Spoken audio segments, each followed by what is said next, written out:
فلا أقسم بمواقع النجوم وإنه لقسم لو تعلمون عظيم إنه لقرآن كريم في كتاب مكنون لا يمسه إلا المطهرون تنزيل من رب العالمين.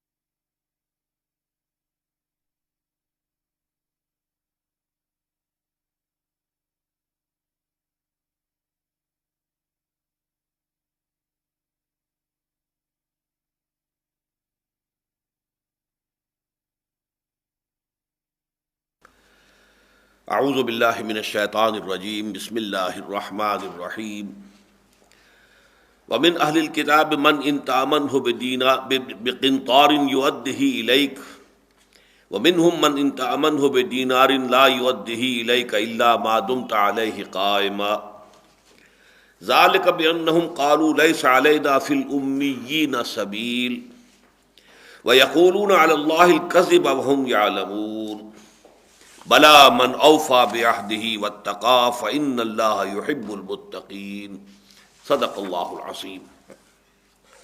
ہم دیکھ چکے ہیں کہ یہ جو حصہ ہے سورہ مبارکہ کا، اس میں یہود اور نصارہ دونوں کو بریکٹ کر کے اہل کتاب کے عنوان سے ان کے بارے میں گفتگو ہو رہی ہے، اور خاص طور پر یہ نقطہ جو ہمیں سورہ بقرہ میں نہیں ملا تھا یہاں آ کر نمایاں ہو رہا ہے، اور وہ یہ کہ ظاہر بات ہے کہ اگرچہ بحیثیت مجموعی یہ دونوں گروہ جو ہیں گمراہ ہو چکے تھے، لیکن اس کا یہ مطلب نہیں ہے کہ انفرادی سطح پر ان میں کوئی خیر، کوئی خوبی، کوئی بھلائی سرے سے رہی ہی نہیں تھی۔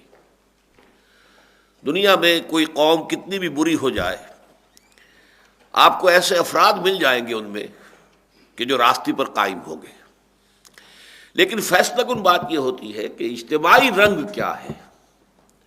بحیثیت مجموعی اگر رخ جو ہے ضلالت اور گمراہی کی طرف ہے تو اللہ تعالیٰ کی پکڑ آتی ہے، عذاب آتا ہے، اور اگر بحیثیت مجموعی رخ جو ہے سلامتی کی طرف ہے، خیر کی طرف ہے، بہتری کی طرف ہے، تو اگرچہ اس میں افراد موجود ہوں، بہت برے لوگ بھی موجود ہوں، لیکن یہ کہ کوئی اجتماعی عذاب اللہ تعالیٰ کی طرف سے اس قوم پر نہیں آتا۔ تو کوئی بھی داعی حق ہو، اسے ہمیشہ جب بھی جن سے گفتگو وہ کر رہا ہے ان میں ظاہر بات ہے کہ غلبہ تو ہوگا باطل کا، لیکن یہ کہ ان میں اگر کوئی حق کی رمق نظر آئے، کہیں بھی کوئی خیر کی کرن نظر آئے، کوئی روشنی کی کوئی کرن نظر آئے، تو اس کا کھلے دل کے ساتھ اور واضح الفاظ میں اعتراف ضروری ہوتا ہے، اس لیے کہ اس سے پھر وہ مخاطب یہ سمجھتے ہیں کہ یہ کسی گروہی عصبیت میں مبتلا نہیں ہے، یہ شخص یہ ہم سے کوئی قومی دشمنی نہیں رکھتا، بلکہ اس کی دشمنی تو ہے باطل سے، شر سے، برائی سے۔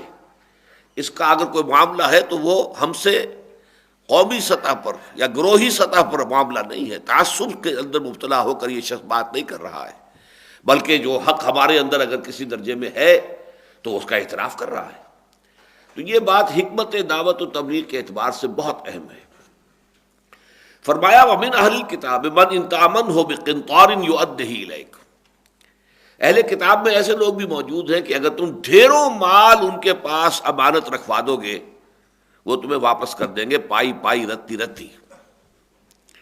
وَمِنْهُمْ، اور ان میں ایسے بھی ہیں، مَنْ إِنْ تَأْمَنْهُ بِدِینَارٍ لَا يُؤَدِّهِ إِلَيْكَ إِلَّا مَا دُمْتَ عَلَيْهِ قَائِمًا، کہ اگر کہیں ایک دینار پر بھی انہیں تم نے امین بنا دیا، ایک دینار بھی ان کے پاس امانت کے طور پر رکھوا دیا تو وہ ہرگز واپس نہیں کریں گے، الا یہ کہ تم ان کے سر پر سوار ہو جاؤ، الا یہ کہ تم ان پر کھڑے ہو جاؤ مسلسل۔ لفظی ترجمہ تو یہ ہوگا الا ما دمت علیہ قائما، لیکن ہمارے محاورے میں آتا ہے سر پر سوار ہو کر، یعنی یہ کہ پھر وہ 1 دینار بھی آپ اپنی محنت سے واپس حاصل کر سکیں گے، وہ امانت کے اعتبار سے واپس نہیں آئے گا۔ ان کے اس طرز عمل کے پیچھے، اس کی پشت پر یا اس کی بنیاد میں جو نظریہ ان کا کار فرما ہے، اصل میں ہر عملی غلطی کے اندر اس کی جڑ اور بنیاد میں کوئی نہ کوئی فکری غلطی موجود ہوتی ہے۔ جب تک کوئی فکری غلطی نہ ہو تو عمل میں غلطی نہیں آتی، اس لیے کہ انسان میں جو اہم ترین چیز ہے وہ اس کا فکر ہے، اس کے خیالات ہیں، اس کے نظریات ہیں۔ خیالات میں کجی آتی ہے، نظریات میں، اور یہی نظریات جو ہیں پھر مذہبی سطح پر آ کر عقائد کی شکل اختیار کر لیتے ہیں۔ عقائد میں کہیں خرابی آئے گی تو عمل میں خرابی ہوگی۔ چنانچہ ان کے ہاں عقیدے کی یہ خرابی آ گئی تھی، ذالک بانہم قالوا لیس علینا فی الامیین سبیل، اور یہ اس لیے ہے کہ انہوں نے یہ کہا، یہ بات گھڑ لی کہ ہم پر کوئی مواخذہ نہیں ہے امیین کے بارے میں۔ امیین لفظی طور پر تو امی، ماں سے لفظ بنا ہے، سے امی، تو جیسے ایک انسان بطن مادر سے برآمد ہوتا ہے، کوئی علم اس سے حاصل نہیں ہوتا، ایسے ہی وہ لوگ جنہوں نے کوئی علم حاصل نہیں کیا گویا کہ امی ہے۔ یہ جیسے اپنی ماں کے بطن سے برآمد ہوئے تھے ویسے کہ ویسے ہی ہیں، انہوں نے کوئی علم، فضل، کوئی فکر، کوئی اعلیٰ سوچ حاصل نہیں کی ہے۔ لیکن یہ کہ یہ پھر 2 معنی میں استعمال ہوا ہے قرآن مجید میں، ایک تو وہ لوگ جو ان پڑھ ہوں، جن کو دنیاوی اعتبار سے جنہوں نے کوئی تحصیل علم کا معاملہ نہ کیا ہو، اور ایک خاص طور پر یہ مذہبی میدان میں یہ لفظ استعمال آیا ہے جو بغیر کسی کتاب کے تھے۔ اہل کتاب کے مقابلے میں امی کسے کہیں گے کہ جن کے پاس کوئی کتاب نہیں تھی۔ بنو اسماعیل جو ہے ان کے پاس کوئی کتاب نہیں تھی، اللہ تعالیٰ نے تورات دی تو بنی اسرائیل کو دی، حضرت موسیٰ علیہ السلام اسرائیلی نبی تھے۔ زبور عطا کی تو وہ بھی حضرت داؤد کو دی، وہ بھی اسرائیلی تھے۔ پھر اگر انجیل دی ہے تو وہ بھی ماں کی طرف سے، ظاہر بات ہے کہ حضرت عیسیٰ علیہ السلام وہ بھی اسرائیلی تھے۔ اس حوالے سے کتابیں تو دی گئی ہیں یہود کو، تو گویا کہ یہ جو بنو اسماعیل تھے یہ بغیر کسی کتاب کے تھے۔ جب کتاب نہیں تو شریعت نہیں، پھر کتاب نہیں تو پڑھنا پڑھانا بھی نہیں، لہذا وہ گویا کہ اس اعتبار سے وہ لوگ کہ جو بغیر کسی آسمانی شریعت کے ہیں، جن کے پاس کوئی آسمانی کتاب نہیں ہے، ان کے لیے یہ لفظ جو ہے بطور ایک علم کے استعمال ہونے لگا۔ تو قرآن مجید میں سورہ بقرہ میں یہ اس معنی میں بھی آیا ہے کہ خود اہل کتاب میں بھی امیین تھے۔ اہل کتاب کے امیین کون تھے؟ جو ان پڑھ تھے، جو تورات پڑھنا نہیں جانتے تھے۔ وَمِنْهُمْ أُمِّيُّونَ لَا يَعْلَمُونَ الْكِتَابَ إِلَّا أَمَانِيَّ، انہی اہل کتاب میں سے وہ امی بھی تھے، ان پڑھ۔ ظاہر بات ہے جیسے کہ ہمارے لوگ ان پڑھ ہیں کہ قرآن کو نہیں جانتے کہ قرآن میں کیا لکھا ہوا ہے، چاہے وہ پی ایچ ڈی ہوں، لیکن اگر عربی نہیں پڑھی ہے انہوں نے، قرآن نہیں پڑھا ہے، تو وہ قرآن کے اعتبار سے ان پڑھ ہیں، امی ہے۔ تو اسی طریقے سے یہود کے بارے میں وہاں کہا گیا سورہ بقرہ میں۔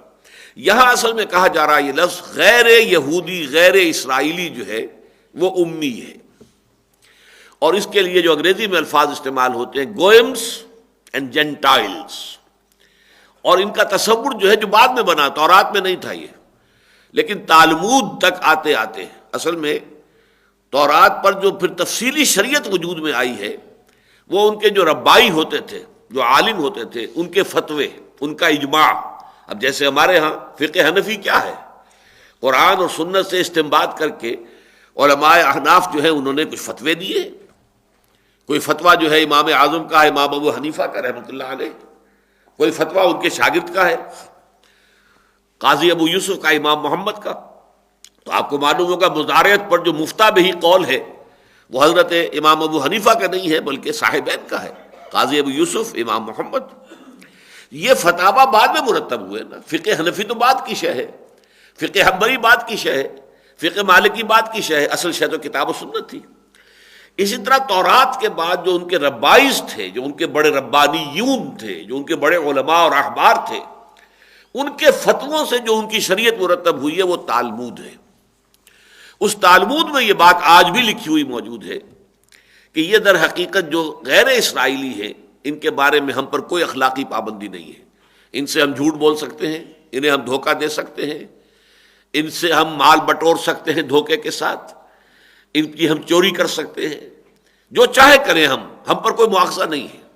اس لیے کہ جو انڈر لائنگ ان کا کانسیپٹ ہے وہ یہ ہے کہ انسان تو اصل میں صرف یہودی ہے، باقی جو انسان نما حیوان نظر آ رہے ہیں آپ کو، غیر یہودی انسان جو ہے وہ انسان نما حیوان ہے، حقیقت میں پورے انسان نہیں ہے. شکل صورت ان کی انسانوں کی سی ہے لیکن وہ پورے انسان نہیں ہے. جس طریقے سے کہ حیوانوں کو استعمال کرنا انسانوں کا حق ہے. اب بیل بیچارہ کیا کہے گا؟ آپ نے اسے ہل میں جوت لیا ہے. گھوڑا کیا کہے گا؟ آپ سے احتجاج نہیں کر سکتا، آپ نے اسے تانگے کے اندر جوت لیا ہے. تو گھوڑے کو استعمال کرنا اور بیل کو استعمال کرنا انسانوں نے اپنا حق سمجھا ہے. بالکل اسی طریقے سے یہ غیر یہودی انسانوں کو استعمال کرنا یہ یہودیوں کا حق ہے، جس طرح چاہیں استعمال کریں. تو جینٹائلز اور گورمز کے بارے میں یہ فلسفہ ہے جو تالمود کے اندر وجود میں آیا ہے، اور یہی در حقیقت اب ان کا ضابطۂ حیات ہے، ان کا قانون ہے، ان کی سوچ ساری اسی کے گرد گھومتی ہے. تو انہوں نے یہ کہا کہ ہم پر کوئی مواخذہ نہیں ہے امیین کے معاملے میں، انہیں جیسے چاہو دھوکہ دو، ان کے ساتھ جیسے چاہو خیانت کرو، ان کا مال جیسے چوری سے بائی ہک اور بائی کرک جس طریقے سے حاصل کر سکتے ہو تم حاصل کر سکتے ہو، تم پر کوئی مواخذہ نہیں ہے. ذالک بأنہم قالوا لیس علینا فی الامیین سبیل ویقولون علی اللہ الکذب.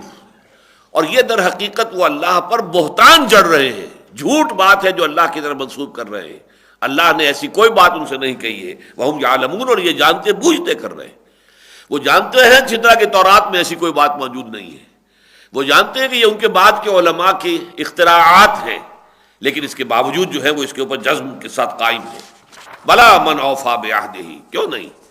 اللہ کا ہمیشہ کا غیر مبدل قانون تو یہ ہے کہ جو شخص بھی پورا کرتا ہے اپنے عہد کو واتقا، اور اللہ سے ڈرتا ہے، تقویٰ کی روش اختیار کرتا ہے، فإن اللہ یحب المتقین، تو یقیناً اللہ تعالیٰ کا تو ایسے متقی بندے ہی اپنے پسند ہیں. وہ نہیں جو دھوکے باز ہوں، جو خیانت کرے، جو لوگوں کا مال ہڑپ کر جائے، وہ نہیں، بلکہ جو اپنے عہد کو پورا کرے. والموفون بعہدہم اذا عاہدوا، آیت البر میں جو الفاظ آئے، جو بھی معاہدہ ہو جائے اس کے پورا کرنے والے. والموفون بعہدہم اذا عاہدوا ان العہد کان مسئولا، یہ عہد جو ہے اس کے بارے میں تو پورا جو ہے باز پرس ہوگی، حساب کتاب ہوگا. اللہ تعالیٰ جو ہے وہ پوچھیں گے کہ عہد کیا تھا تم نے پورا کیا یا نہیں کیا؟ نہیں کیا تو کیوں نہیں کیا؟ ان الذین یشترون بعہد اللہ وایمانہم ثمنا قلیلا اولئک لا خلاق لهم فی الآخرہ ولا یکلمہم اللہ ولا ینظر الیہم یوم القیامہ ولا یزکیہم ولہم عذاب علیم. یقیناً وہ لوگ کہ جو اللہ کے عہد کو فروخت کرتے ہیں حقیر سی قیمت کے عوض، یا لفظی ترجمہ ہوگا جو خرید لیتے ہیں اللہ کے عہد کے عوض بڑی حقیر سی قیمت. اصل میں یہ بیع اور شرع یہ دونوں جانب استعمال ہو جاتے ہیں عربی میں. باع بیچا، ابتاع خریدا، وہ باب افتعال ہو جائے گا. اسی طریقے سے شرع فروخت کیا، اشترا خرید لیا. تو یہ ایک ہی لفظ ہے، دونوں طرف چلے گا لیکن وہ ابواب مختلف ہو جائیں گے. باع یبیع، ابتاع یبتع. اور اسی طریقے سے شرع یشری بیچنا، من یشری نفسہ ابتغاء مرضات اللہ، سورہ بقرہ میں ہم پڑھ چکے ہیں. وہ لوگ جو اپنا نفس بیچ دیتے ہیں اللہ کی رضا کے لیے، اپنے نفس کی خواہشات کو تج دیتے ہیں، اپنے نفس کو بیچ دیا انہوں نے اللہ تعالیٰ کی جو اجر و ثواب ہے اس کے عوض. یہی لفظ آیا سورہ توبہ کے اندر، ان اللہ اشترى من المؤمن، یہاں اشترا آ گیا، باب افتعال آ گیا. یقیناً اللہ نے خرید لی ہیں اہل ایمان سے ان کی جانیں بھی اور ان کے مال بھی، بأن لهم الجنہ، اس لیے کہ ان کو ان کے عوض اللہ تعالیٰ نے جنت کا وعدہ دیا ہے. تو یہاں فرمایا ان الذین یشترون بعہد اللہ، جو خرید لیتے ہیں اللہ کے عہد کے عوض، یا ہم کہیں گے جو بیچ دیتے ہیں اللہ کے عہد کو حقیر سی قیمت، اور ایمانہم، اور ان کی قسموں، اپنی قسموں کو بیچ دیتے ہیں. قسم کھائی ہوئی ہے وہ توڑ دی حقیر سے کسی فائدے کے لیے. کسی کاروباری شخص سے معاہدہ کیا ہے، بیع کا معاملہ طے ہو گیا ہے، لیکن اگلے روز بھاؤ جو ہے اوپر نیچے ہو گیا ہے، اب وہ اپنی قسم توڑ دی، اپنا بیع توڑ دی. تو یہ لوگ جو ہوتے ہیں یہ در حقیقت ناقابل اعتماد، ناقابل اعتبار. تو جو لوگ، اور دنیا کا بڑے سے بڑا فائدہ بھی ہوگا تو ثمن قلیل ہے، کتنا فائدہ ہو جائے گا دنیا کی زندگی میں. آپ کو ڈھیروں دولت بھی اگر فوری طور پر کسی ایک سودے میں آپ نے خلاف ورزی کی، اپنے عہد کی، وعدہ توڑ ڈالا یا قسم جو ہے توڑ ڈالی، تو آپ کو اگر ڈھیروں مال بھی مل گیا تو ڈھیروں مال بھی کب تک رہے گا آپ کے پاس؟ یہ تو دنیا ہی متاع قلیل ثم مأواہم جہنم وبئس المہاد.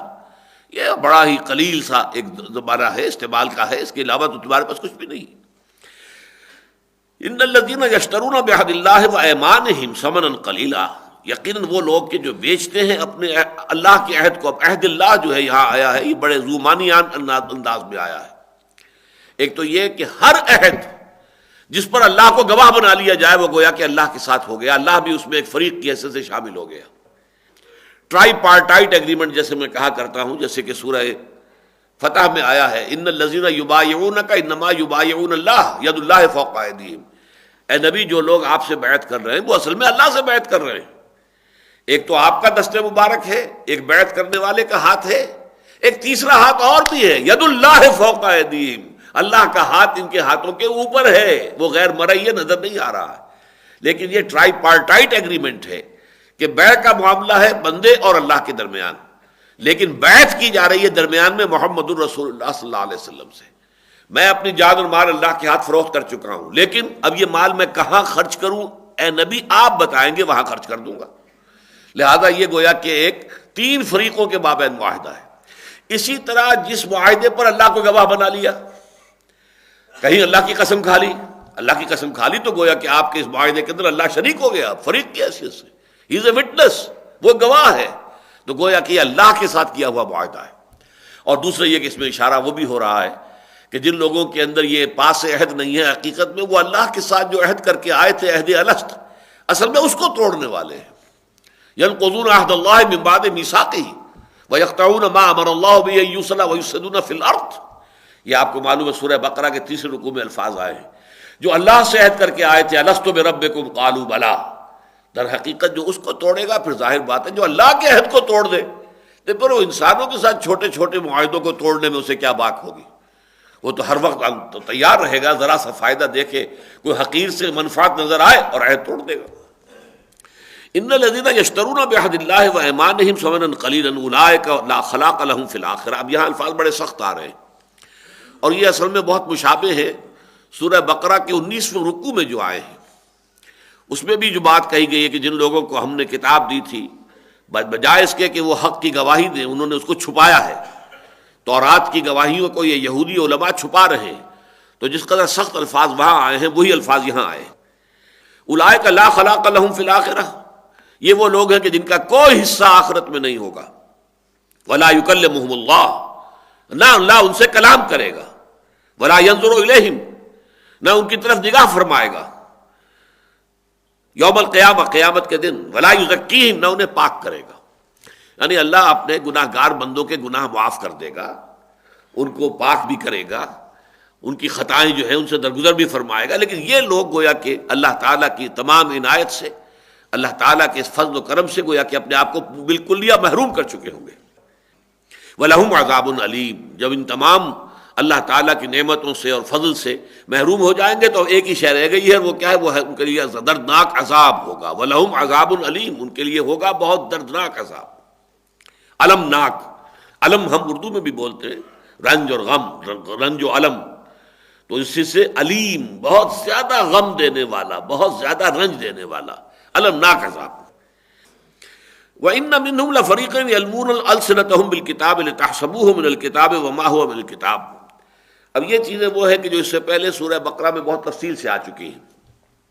یہود کی علماء کی عادت تھی کہ ذرا سا کچھ پڑھتے ہوئے زبان کو ذرا ٹیڑھا کیا, گول کیا اور مفہوم کچھ کر دیا. راعنا راعینا, رائنا کیا تھا کہ ذرا ہماری رعایت فرمائیے, ذرا ہماری طرف بھی متوجہ ہو جائیے. محفل کے اندر جو میر محفل ہے فرض کیجئے کہ وہ صرف کسی ایک طرف ہی توجہ دے رہا ہے, مجلس میں دوسرے لوگ بھی بیٹھے ہیں, تو وہ درخواست کرتے ہیں رائنا ذرا آپ ہماری بھی مراعات کیجئے, ہماری بھی رعایت فرمائیے, ہماری طرف بھی توجہ فرمائیے, التفات فرمائیے. انہوں نے, یہ مجلسی لفظ تھا عرب معاشرے کا, انہوں نے رائنا کہنا شروع کر دیا, اے ہمارے چرواہے. اب اگر کسی نے پکڑا کیا کہہ رہے ہو, جی میں نے تو رائنا کہا تھا, یہ اب آپ کا پتہ نہیں, آپ کے اپنے دماغ کا کوئی خلل ہے کہ آپ نے رائنا سمجھ لیا. تو اس کے لیے قرآن مجید میں سورہ بقرہ میں آیت آ چکی ہے کہ مسلمانوں تم یہ لفظ ہی چھوڑ دو, جس لفظ کو انہوں نے فساد کی بنیاد بنا لیا ہے. انظرنا کہا کرو, تم حضور سے جب خطاب کرو کہا حضور ذرا ہماری طرف نگاہ فرمائیے, یا آپ ذرا ہمیں مہلت دیجیے, دونوں معنی ہو سکتے ہیں انظرنا کے. لیکن یہ کہ ان کا معاملہ یہی تھا کہ وہ ذرا ادھر سے ادھر جو ہے وہ السلام علیکم, اس کے بجائے آ کر کے السلام علیکم. اب سام کے معنی موت ہے, السلام علیکم آپ پر سلامتی ہو، السلام علیکم تم پر موت وارد ہو جائے. اب کہاں سے کہاں بات پہنچ گئی. پکڑا اگر ذرا تو یہ کہا میں نے تو السلام علیکم کہا تھا جناب، یہ تو آپ کے اپنے دماغ میں کوئی خلل ہے. تو یہ ان کی ایک عام عادت تھی جس کی مثالیں قرآن مجید میں موجود ہیں. اسی طرح وہ تورات کو پڑھتے ہوئے بھی اپنی زبانوں کو مروڑتے تھے اور اس میں کچھ چیزوں کا اضافہ کر جاتے تھے ہلکے سے، کہ عام آدمی سننے والا سمجھتا تھا یہ بھی تورات ہی کی بات ہے جو یہ پڑھ رہے ہیں، حالانکہ وہ تورات میں سے نہیں ہوتی تھی. وَإِنَّ مِنْهُمْ لَفَرِيقًا، ان میں سے یقیناً کچھ ایسے گروہ بھی موجود ہے، یلوون السنتہم الکتاب، جو زبانوں کو مروڑتے ہیں کتاب کو پڑھتے ہوئے، لتحسبوہ من الکتاب، کہ تم سمجھو کہ یہ کتاب ہی میں سے وہ پڑھ رہے ہیں، وما ہوا من الکتاب، جبکہ وہ کتاب میں سے نہیں ہوتا. وَيَقُولُونَ هُوَ مِنْ عِنْدِ اللَّهِ، اور وہ کہتے ہیں یہ اللہ کی طرف سے ہے جو بات میں ہم آپ کو سنا رہے ہیں. وما ہوا من عند اللہ، جبکہ فی الواقع وہ اللہ تعالیٰ کی طرف سے نہیں ہوتی. وَيَقُولُونَ عَلَى اللَّهِ كَذِبًا، اور وہ اللہ پر افترا بازی کرتے ہیں، جھوٹ جڑتے ہیں اللہ پر، تہمت لگاتے ہیں اللہ پر. وَهُمْ يَعْلَمُونَ، اور یہ سب کچھ جانتے بوجھتے کرتے ہیں. یہاں پھر نوٹ کر لیجئے جو میں نے آپ کو سورہ بقرہ کی آیت کا حوالہ دیا تھا کہ ان میں بھی دو طرح کے گروہ تھے. جیسے آج ہمارے معاشرے میں دو طرح کے لوگ ہیں. ایک علماء ہیں، انہوں نے عربی پڑھی ہے، قرآن پڑھا ہے، فارغ التحصیل ہیں، عالم دین ہے. ایک ہمارا عامی آدمی ہے بیچارہ جو کہ کچھ نہیں جانتا، عربی سے نابلد ہے. تو ظاہر بات ہے کہ اس کو تو جو کچھ عالم بتا دے گا وہ سمجھے گا یہی اللہ کے اس کے دین کی بات ہے. اب فرض کیجئے کہ وہ جو عالم دین ہے، فرض کیجئے وہ علماء سو میں سے ہے، دھوکے باز ہے، فریبی ہے. وہ ذرا سا جو پیسہ لے کر فتویٰ بدل دیتا ہے، خود بدلتے نہیں قرآن کو بدل دیتے ہیں. ہوئے کس درجہ فقیہان حرم بے توفیق، دین فروش لوگ بھی تو موجود ہوتے ہیں. علماء سو کنہیں کہتے ہیں؟ برے علماء. وہ ظاہر بات ہے کہ اپنے علم کو بیچتے ہیں دنیا کی مفادات کے حصول کے لیے. اب وہ تو جو کچھ کہے گا وہ بیچارہ کیا کرے گا؟ عام آدمی تو سمجھے گا میرے عالم نے مجھے بتایا ہے، یہ اس نے کہا ہے. وہ اسے سمجھے گا کہ یہ دین کی بات ہے جو جس نے بتائی ہے، حالانکہ وہ اللہ کے دین کی بات نہیں ہے. وہ تو در حقیقت من گڑت بات ہے اس عالم دین کی کہ جو دنیاوی کچھ مفادات کے لیے دین میں تحریف کر رہا ہے. خود بدلتے نہیں قرآن کو بدل دیتے ہیں. ہوئے کس درجہ فقیہان حرم بے توفیق. تو اسی طریقے سے وہ جو کہتے تھے وَيَقُولُونَ عَلَى اللَّهِ الْكَذِبَ وَهُمْ يَعْلَمُونَ، لیکن ظاہر بات ہے جو یہ کام کرتے ہیں انہیں خوب معلوم ہے کہ جو کچھ ہم کر رہے ہیں وہ در حقیقت درست نہیں ہے. وہ اللہ تعالیٰ کے دین میں ہم تحریف کر رہے ہیں، اللہ کی کتاب کے متن کے اندر ہم نے تروڑ بروڑ کر دی ہے. مَا كَانَ لِبَشَرٍ، اب یہ خاص طور پر دیکھیں جیسا کہ میں نے عرض کیا تھا کہ اس پورے حصے میں اہل کتاب کو بریکٹ کیا گیا ہے، یعنی یہود اور نصارہ. لیکن آپ کو بٹوین دی لائنز یہ دیکھنا ہوگا کہ کس معاملے میں زیادہ رخ کس کی طرف ہے. یہود میں اکثر و بیشتر لوگ بے ایمان اور خائن تھے. نصارہ میں بہت سے لوگ ایسے موجود تھے کہ جو امانت دار تھے اور امانتیں لوٹا دینے والے تھے. اس حوالے سے لیکن یہ کہ وہاں پہ چونکہ یہود یا نصارہ کا نام علیحدہ نہیں لیا گیا بلکہ بریکٹ کیا گیا ہے من اہل الکتاب، لہذا دونوں باتیں سامنے آ گئی. اسی طرح کتاب کو توڑنے مروڑنے والے، تحریف کرنے والے اصل میں یہودی علماء تھے جن کا ذکر یہاں ہوا ہے. لیکن یہاں پہ خاص طور پر یہود کا تذکرہ نہیں کیا گیا ہے. یہ آپ کو قرآن کے سیاق سے، سباق سے، دوسری صورتوں سے معلوم ہو جائے گا کہ یہ ساری حرکتیں یہودیوں کی ہیں، علماء یہود کی. اب جو معاملہ آ رہا ہے وہ خاص طور پر آ رہا ہے جو نصارہ کا، عیسائیوں کا. عیسائیوں نے حضرت عیسیٰ علیہ السلام کو اللہ کا بیٹا قرار دیا، الوہیت میں شامل کر دیا، توحید کو تثلیث میں بدل دیا. یہ ان کی سب سے بڑی گمراہی، سب سے بڑی ٹھوکر. اور یہ بھی جان لیجئے کہ یہ کیا ہے انہوں نے محبت کے غلوم میں. جیسے محبت کے غلوم میں یہاں پر ہمارے ہاں بھی نعتوں کے اندر آپ دیکھیں گے کہ نبی کا رتبہ خدا سے بڑھائیں، وہ جو مولانا حالی نے کہا تھا کہ وہ نبی کا رتبہ خدا سے بڑھائیں، ایسی باتیں کریں گے. اب عام طور پر آپ کے جو بھی لوگ پڑھنے والے ہیں، خدا جنوں پکڑے چھڑا لے محمد، محمد نے پکڑے چھڑا کوئی نہیں سکتا. اب مطلب کہ کیا معلوم ہوا؟ عام جاہل آدمی کیا سمجھے گا کہ اللہ کا معاملہ تو محمد سے نیچے ہے. پھر اس لیے کہ خدا جنوں پکڑے چھڑا لے محمد، محمد چھڑا لے گا صلی اللہ علیہ وسلم. محمد نے پکڑے چھڑا کوئی نہیں سکتا، اور کسی کے ہاتھ میں تو اختیار ہے ہی نہیں، اللہ کے ہاتھ میں اختیار نہیں. اب یہ کہاں سے کہاں بات پہنچ گئی. تو اس اعتبار سے مسدس حالی میں تو اگرچہ خاندانی اعتبار سے مولانا حالی بھی شیعہ تھے، لیکن یہ کہ انہوں نے جو اہل تشیع پر تنقیدیں کی ہیں، اماموں کا رتبہ نبی سے بڑھائیں. اور ہے ایسا، امام خمینی کے الفاظ جو ہیں موجود ہیں کہ جو ائمہ معصومین کا مقام اور مرتبہ ہے اس تک نہ ملائکہ مقربین میں سے کسی کی رسائی ہے، نہ انبیاء مرسلین میں سے کسی کی رسائی ہے۔ اندازہ تو کیجئے، انبیاء مرسلین میں سے کسی کی، گویا کہ حضور بھی آ گئے اس میں، حضور بھی شامل ہو گئے صلی اللہ علیہ وسلم، نہ ملائکہ مقربین جبرائیل اور جو میکائیل جو بھی ہیں اسرافیل، ان میں سے کسی کی رسائی اس مقام تک نہیں ہے جس مقام پر کہ ہمارے ائمہ معصومین جو ہیں فائز ہیں، معاذ اللہ ثم معاذ اللہ ثم معاذ اللہ۔ تو اماموں کا رتبہ نبی سے بڑھائیں اور نبی کو جو ہے وہ اللہ سے آگے بڑھا دیں، یہ تو انسان جو چاہے کر دے۔ تو انہوں نے اسی محبت کے غلو میں، اسی لیے آپ دیکھیں گے کہ ان سے کہا گیا لا تغلو فی دینکم، آگے چل کر سورہ مائدہ میں اور سورہ نساء میں پھر کہا اے اہل کتاب اللہ اپنے دین میں غلو سے کام نہ لو، تم نے یقیناً محبت اور تعظیم اور توقیر اور احترام جو ہے حضرت مسیح کا، اس کے اندر غلو کی وجہ سے یہ عقیدہ ایجاد کیا ہے، لیکن اس کی بنا پر تم راہ حق سے اور زیادہ توحید سے بہت دور بھٹک گئے ہو۔ ما کان لبشر ان یؤتیہ اللہ الکتاب والحکم والنبوہ، کسی بشر کی یہ شان نہیں ہے، اس کے شایان شان نہیں ہے کہ اللہ تعالیٰ تو اسے عطا فرمائے کتاب اور حکمت اور نبوت۔ اب پہلی بات تو یہ نوٹ کیجئے کہ لفظ بشر سے آغاز کیا گیا، تمام انبیاء بشر تھے، تمام انبیاء ظاہر بات ہے کہ بنیادی طور پر عالم بشریت ہی سے ان کا تعلق ہے، ہاں ان میں سے اللہ نے چن لیا، جیسے کہ ہم اسی صورت میں پڑھ چکے ہیں ان اللہ اصطفیٰ آدم و نوحا وآل ابراہیم وآل عمران علی العالمین، یہ اللہ کا چناؤ ہے، اللہ نے پسند کر لیا، چن لیا۔ تو ما کان لبشر، نہیں ہے کسی انسان کے شایان شان، ان یؤتیہ اللہ الکتاب والحکم والنبوہ، کہ اللہ تو اسے سرفراز فرمائے، نوازے، اسے کتاب عطا فرمائے، حکمت عطا فرمائے، نبوت عطا فرمائے، ثم یقول للناس، پھر وہ لوگوں سے یہ کہے کونوا عبادا لی من دون اللہ، بن جاؤ میرے بندے اللہ کو چھوڑ کر یا اللہ کے سوا یا اللہ پر مستضاد۔ یہ دون کا لفظ عربی زبان میں بہت سے معنی دیتا ہے، بغیر، جیسے اردو میں بھی بدون کا لفظ بدون اس کے یہ بغیر کے معنی میں آتا، بغیر بدون۔ اسی طریقے سے کسی چیز کے ورے ہونا، کسی چیز کے پرے ہونا، کسی چیز کے ساتھ ساتھ کسی شے کو ماننا، یہ دون بہت سے معنی میں آ جاتا ہے۔ تو یہاں یہ ہے کہ وہ پھر لوگوں سے یہ کہے کہ میرے بندے بن جاؤ اللہ کو چھوڑ کر یا اللہ کے ساتھ، اللہ کو بھی مانو مجھے بھی مانو، اللہ کی بھی بندگی کرو میری بھی بندگی کرو۔ یہ کسی کی یہ شان نہیں ہے، یہ ناممکن ہے، کوئی نبی یہ کہہ سکتا ہی نہیں ہے۔ انبیاء تو اللہ تعالیٰ کے بڑے چنے ہوئے بندے ہوتے ہیں، اللہ تعالیٰ نے انہیں پسند کیا ہوتا ہے، ان سے کسی کا امکان ہی نہیں ہے جو بات تم جڑ رہے ہو عیسیٰ کی طرف، اور عیسیٰ کی طرف یہ بات جو ہے واقعتاً آج بھی اللہ کا بڑا فضل و کرم ہے۔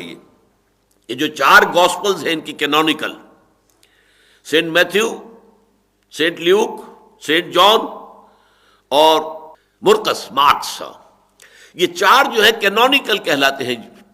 ویسے تو 100 اور انجیلیں ہیں لیکن اپوکریفل کہلاتی ہیں، وہ غیر قانونی غیر مستند ہیں۔ تو 104 انجیلوں میں سے انہوں نے 4 تلاش کی اور ان کو چھان پھٹک کر کہا they are the canonical, legal, ہمارے لیے صحیح جو اناجیل ہیں وہ 4 ہیں۔ ان 4 میں کہیں عقیدہ تثلیث موجود نہیں ہے، سرے سے۔ جیسے میں نے آپ کو بتایا کہ تورات میں کہیں وہ بات نہیں تھی کہ آپ امیین کے ساتھ جو چاہیں کریں، دھوکہ دیں، فریب کریں، ان کی خیانت کریں، ان کے ساتھ جو بھی کریں، چوری کریں، جو آپ پر کوئی سرزنش نہیں، کوئی پکڑ نہیں، کوئی جواب دہی نہیں۔ نو، یہ تو بعد میں تم نے چیزیں ایجاد کی ہے، یہ تمہاری اپنی من گھڑت شریعت ہے، یہ تو در حقیقت تورات کی بات نہیں ہے۔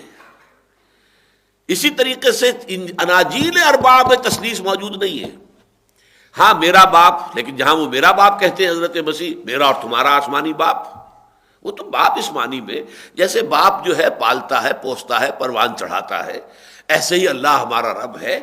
یہی لفظ قرآن مجید میں آیا ہے، رب ارحمہما کما ربیانی صغیرا، پروردگار میرے والدین پر رحم فرما جیسے کہ انہوں نے مجھے پالا پوسا، ربیانی صغیرا۔ تو یہ لفظ رب جو ہے اس معنی میں آتا ہے، پالنے والا، پوسنے والا، ترقی دینے والا، اس معنی میں میرا اور تمہارا آسمانی رب، میرا اور تمہارا آسمانی باپ، اس اعتبار سے اس میں کوئی حرج نہیں ہے۔ لیکن تثلیث کا عقیدہ ایز سچ معین طور پر کہیں اناجیل 4 کے اندر موجود نہیں ہے۔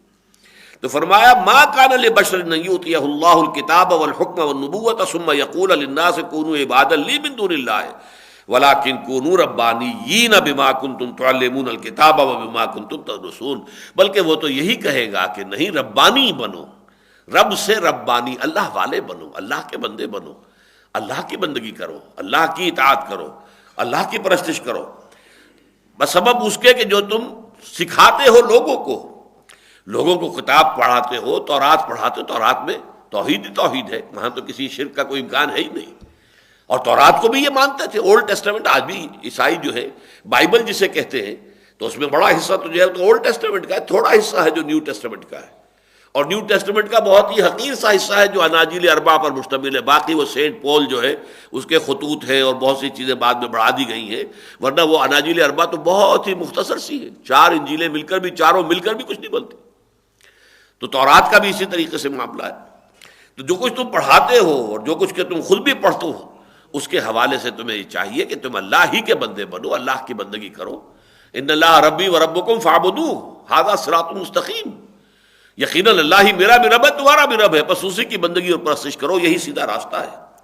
ولا یامرکم ان تتخذوا الملائکۃ والنبیین اربابا، اور وہ تو ہرگز تمہیں یہ حکم نہیں دے گا کہ تم اختیار کر لو فرشتوں کو یا نبیوں کو رب بنا لو۔ فرشتوں کو رب بنایا بنو اسماعیل نے۔ یہ جو مشرکین عرب تھے یہ اصل میں کہتے تھے کہ فرشتے اللہ کی بیٹیاں ہیں، اور اللہ کی بیٹیوں کے حوالے سے انہوں نے پھر ان کی مورتیاں بنائیں۔ یہی وجہ ہے کہ ان کی جو دیویاں ہیں وہ سب کے سب مؤنث ہیں۔ لات الہ کا مؤنث ہے، عزا عزیز کا مؤنث ہے، اس طریقے سے یہ تمام مؤنث نام ہیں۔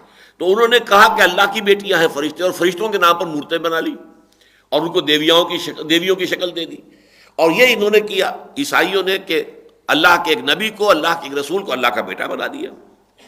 ولا یامرکم، وہ تمہیں ہرگز یہ حکم نہیں دے گا ان تتخذوا الملائکۃ والنبیین اربابا، کہ تم اختیار کر لو فرشتوں کو یا انبیاء کو رب کی حیثیت سے۔ ایامرکم بالکفر بعد اذ انتم مسلمون، کیا وہ تمہیں کفر کا حکم دے گا اس کے بعد کہ تم اسلام لا چکے ہو؟ کیسے ممکن ہے؟ یہ بڑے یعنی حیرت انگیز انداز میں، استعجابی انداز میں کیا بات کر رہے ہو تم؟ سوچو تو صحیح، غور تو کرو، کس قدر پادر ہوا بات ہے جو تم کر رہے ہو۔ کوئی نبی یہ بات کہہ سکتا ہے؟ کسی نبی کے شایان شان یہ ہے؟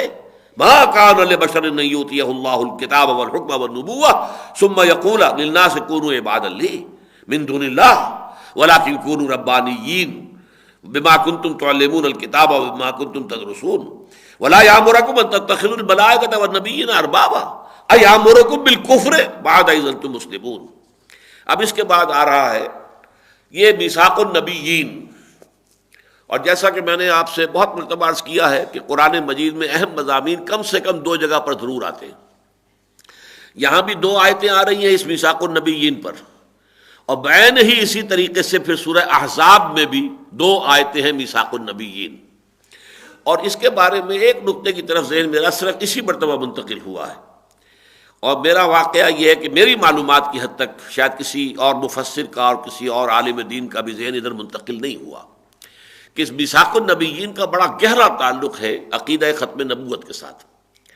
ختم نبوت کے لیے ہم دلیلیں دیتے ہیں کہ حضور نے فرمایا، یا تو یہ کہ آیت ہے سورہ احزاب کی، خاتم النبیین ما کان محمد ابا احد من رجالکم ولکن رسول اللہ و خاتم النبیین۔ ایک تو یہ آیت ہے، آیت صرف ایک ہے جو کوٹ کی جاتی ہے ختم نبوت پر، باقی احادیث ہے، انا خاتم النبیین لا نبی بعدی، میں آخری نبی ہوں اور نبوت کی مہر ہوں، میرے بعد کوئی نبی نہیں ہے، وغیرہ وغیرہ۔ تو اس اعتبار سے اس آیت کا حوالہ میں نے کہیں نہیں دیکھا، اور میرا بھی ذہن اتنے عرصے سے میں بھی قرآن مجید پڑھ رہا ہوں، پڑھا بھی رہا ہوں، دورہ ترجمہ کتنی مرتبہ کر چکا ہوں، اس مرتبہ پہلی مرتبہ ایسا ہوا کہ ذہن میں یہ بات آئی کہ اس کا بڑا گہرا تعلق ہے ختم نبوت کے ساتھ۔ وہ سمجھیے اب اس کو۔ وَإِذْ أَخَذَ اللَّهُ مِيثَاقَ النَّبِيِّينَ، اور یاد کرو جب کہ اللہ نے نبیوں سے میثاق لیا تھا، کہاں لیا تھا؟ یہ عالم ارواح میں۔ عالم ارواح میں ایک میثاق وہ تھا کہ جو تمام ارواح انسانی سے لیا گیا، سورہ اعراف میں اس کا تذکرہ موجود ہے، الست بربکم قالوا بلی، عہد الست جسے ہم کہتے ہیں، کیا میں ہی تمہارا رب نہیں ہوں، تمہارا مالک، تمہارا حاکم، تمہارا پروردگار؟ اور تمام ارواح نے، میری روح بھی تھی، آپ کی بھی تھی، ہمارے آباء و اجداد کی بھی تھی، اور ہماری آئندہ نسلوں کی روح بھی موجود تھی، ساری ارواح موجود تھی، آدم سے لے کر آخری ابن آدم جو دنیا میں آئے گا سب کی ارواح موجود تھی۔ سب نے کہا تھا بھلا کیوں نہیں، ہم تسلیم کرتے ہیں پروردگار تو ہمارا رب ہے، مالک ہے، آقا ہے، پروردگار ہے۔ اب ان میں سے جو انبیاء کی روحیں تھیں ان کو علیحدہ کیا گیا، ان سے ایک اور عہد لیا گیا. یہ ہے میثاق النبیین. ایک تو میثاق عام ہو گیا جو تمام انسانی ارواح سے لیا گیا, ایک یہ نبیوں سے. وَإِذْ أَخَذَ اللَّهُ مِيثَاقَ النَّبِيِّينَ, اور یاد رکھ کرو جب کہ اللہ نے نبیوں سے میثاق لیا تھا. لَمَا آتَيْتُكُم مِّن كِتَابٍ وَحِكْمَةٍ, جب میں تمہیں دوں گا کتاب اور حکمت. نبوت یعنی مراد نبوت ہے کہ جب بھی میں تمہیں نبوت دوں گا, نبوت سے سرفراز کروں گا, تمہیں دنیا میں جب نبی کی حیثیت سے اٹھاؤں گا. ثُمَّ جَاءَكُمْ رَسُولٌ مُصَدِّقٌ لِّمَا مَعَكُمْ, پھر اس کے بعد تمہارے سامنے یا تمہارے بعد آئے کوئی اور رسول جو تصدیق کرتے ہوئے آئے گا اس کی کہ جو تمہارے ساتھ تھا. ظاہر بات ہے کہ یہ دین تو ایک ہی ہے نا. ان هذه امتکم امۃ واحدہ, یہ تمام انبیاء جو ہیں انبیاء اور رسول ایک ہی امت ہے.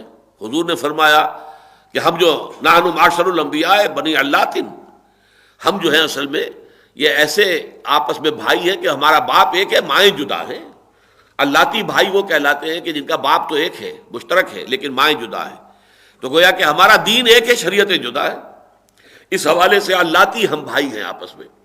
اور یہ بات قرآن میں کئی دفعہ آئی, ان هذه امتکم امۃ واحدۃ وانا ربکم فاعبدون, یہ ایک ہی امت ہے. تو ہر نبی سابقہ نبی کی باتوں کی تصدیق کرتے ہوئے آیا.